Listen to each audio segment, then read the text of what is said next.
So within the last few minutes we've seen the official Apex Legends Twitter put out the information for the ranked mode. And it's quite a bit different to what I was expecting, to be honest. I thought they'd go a much more linear approach, but it is an interesting way to do your ranked mode, I'll put it that way. Most games will determine your rank based on your MMR, which is your matchmaking rating. And depending on the kind of game you're playing, usually it's based off your win-loss ratio. In some games like CSGO, it will determine it based off your performance overall. Apex seems to have gone straight down the middle. It's going to be based on performance, but also based on your win-losses, and you'll get a bonus if you win.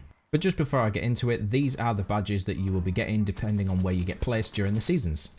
I assume the design will change each season, so you kind of know where people are placed each season, but for now that's just kind of what we've got. Although if you haven't seen it, you're probably wondering how the rank system actually works. And this diagram may look a little bit complex, but it does explain it quite well. Every rank other than bronze costs RP or ranked points to enter. When you enter the match, you'll be put against people who have a similar skill level to yourself. During the match, you'll be rewarded with ranked points based on your kills, performance, and if you are the champion of the game. As you can see there, you get 1 ranked point per kill. You also get 2, 4 or 7 depending on where you get placed in the top 10. And you also get a bonus of 12 RP if you win the game as well.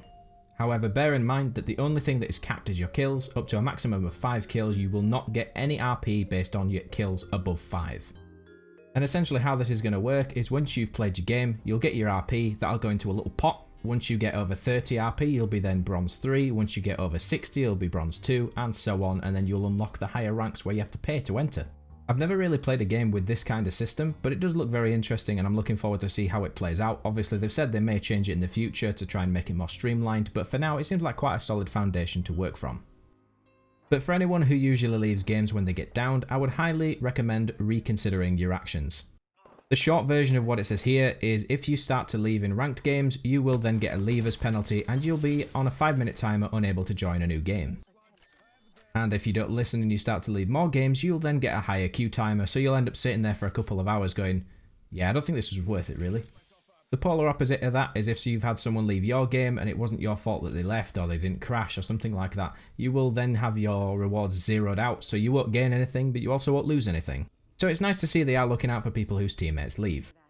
And that really covers all the bases of how ranked is going to work. Other than that, the Diamond and the Apex Predator badges look like they're animated as well. I think they're the only two that are. But I think all things considered, that pretty much covers all the bases of how ranked is going to work. I'm probably going to be doing another video tomorrow because I think they're probably going to be dropping the patch notes around the same time tomorrow just before the patch goes live. So most likely I will see you guys tomorrow and then we'll be looking at what Season 2 is really looking like in terms of weapon changes.